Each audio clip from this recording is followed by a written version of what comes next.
El ex de mi esposa trató de llevarse a los niños para encubrir su fraude fiscal, ahora puede que le hayamos arruinado la vida por eso. Mi esposa tiene una discapacidad de aprendizaje y le cuesta escribir, así que estoy escribiendo esto por ella. Realmente no es mi historia para contar. Yo ayudé, pero no soy el personaje principal aquí. Mi esposa Donna estuvo casada con Joseph por unos 2 años y 5 años de relación en total.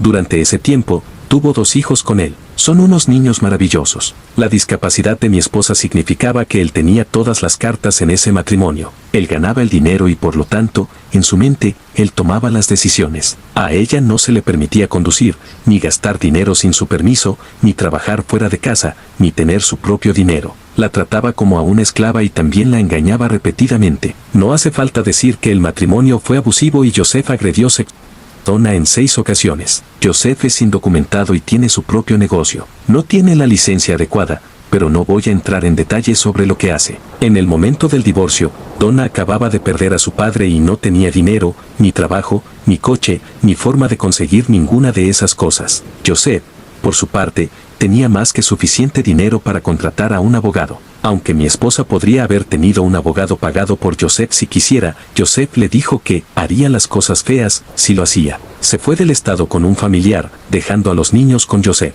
Mi esposa regresó 6 meses después porque ama a sus hijos más que nada en el mundo. Son su mundo, y Joseph lo sabe, y antes de que yo interviniera, los usaba para manipularla y controlarla. Mi esposa y yo empezamos a salir poco después de que ella regresara, una continuación de una relación que tuvimos antes de su matrimonio. La ayudé a establecer la custodia de sus hijos e intenté que se estableciera una pensión alimenticia. Fue entonces cuando nos enteramos de que Joseph estaba cometiendo algún tipo de fraude, pero antes de que pudiéramos investigar más a fondo, Joseph presentó una orden de protección contra mi esposa, alegando que había abusado de los niños, basando sus acusaciones en declaraciones que sabía que eran falsas. Hizo esto para evitar responder a la investigación dirigida a descubrir ese fraude. Para cualquier abogado que lea esto, es probable que dude de la cronología.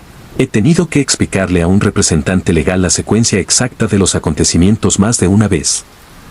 Así que seré breve. Donna perdió a los niños durante 9 meses. Unos 7 meses después finalmente obtuvimos registros de la Agencia Local de Servicios de Protección Infantil que mostraban, en resumen, que Joseph había hecho declaraciones falsas al tribunal para obtener la custodia física exclusiva de los niños. Joseph tiene miedo a las consecuencias, por lo que cuando todo esto se le presentó a su abogado con la amenaza de que Donna buscaría la custodia total de los niños basándose en el perjurio obvio que Joseph había cometido, se rindió. No creo que hubiéramos tenido éxito en obtener la custodia legal y física completa. A los 6 meses de recuperar la custodia física parcial, mi esposa negoció la custodia física principal. De nuevo, esto se hizo con la amenaza de que, debido al perjurio cometido anteriormente por Joseph y el continuo mal comportamiento de los niños en su escuela actual, buscaríamos la custodia física y legal completa basándonos en su incapacidad. De nuevo, Joseph se rindió. No creo que Donna hubiera tenido éxito si hubiéramos ido a juicio. Durante el primer año de los niños bajo nuestro cuidado,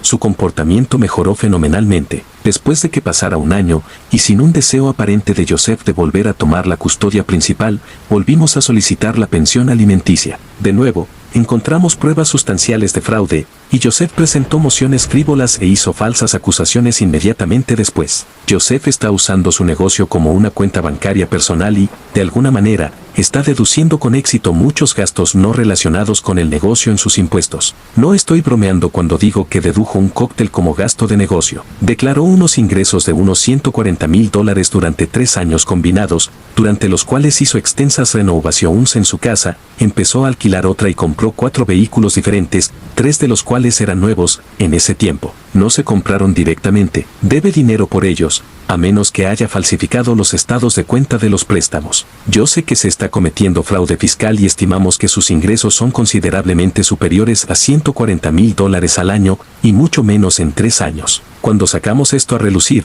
hizo falsas acusaciones para distraer del fraude tan obvio y resistirse a la investigación sobre el tema, y se nombró a un representante legal. Justo en medio de esto, me contactó una mujer que en resumen, fue agredida sexualmente por Joseph en las semanas anteriores, a quien llamaremos Kelly. Hice todo lo posible por ayudarla, aunque fui explícito en que no podía representarla en esas circunstancias. Dirigí a Kelly a varias agencias y la ayudé a ponerse en contacto con el detective que investigaba el caso. Joseph negó prácticamente todo, alegando que no tuvo interacciones individuales con Kelly ante la policía. Kelly solicitó una orden de protección poco después. Joseph contrató a un nuevo abogado. Sospecho que tiene poca confianza en su abogado de divorcio para que le ayudara. Posteriormente, Joseph empezó a retroceder en la disputa por la custodia, y a Donna y a mí nos quedó claro que sabía que estaba en problemas. Se retiraron las acusaciones. La audiencia sobre la petición de Kelly se aplazó varias veces, y Kelly estaba claramente asustada de enfrentarse a él en el tribunal. No la culpo,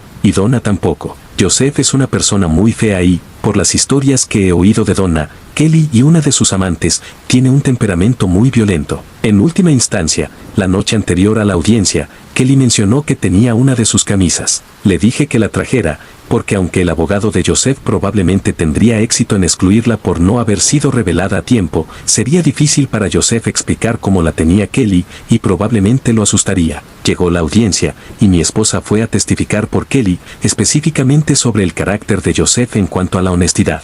La audiencia no se celebró, ya que Joseph se rindió cuando se enfrentó a la camisa, lo que contradecía sus afirmaciones a la policía de que no tenía ni idea de quién era Kelly. Consintió una orden de protección ampliada, y mi esposa no tuvo que testificar. Donna dice que él salió de la audiencia con un aspecto bastante enfadado, y lo vio salir a toda velocidad del juzgado cuando ella se iba. Esto puede tener el efecto de arruinar la vida de Joseph.